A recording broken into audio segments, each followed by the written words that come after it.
you.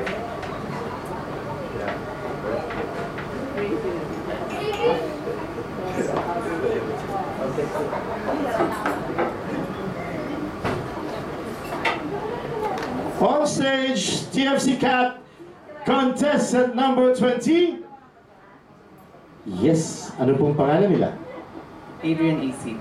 Adrian Isip, how old are you? 19. 19 years old, and of course, how long have you been in Hong Kong? Around 18 years. 18 years. So almost since birth, huh? Opo, pero pinanganak po ako sa Philippines. Pinanganak ka sa Philippines. Okay.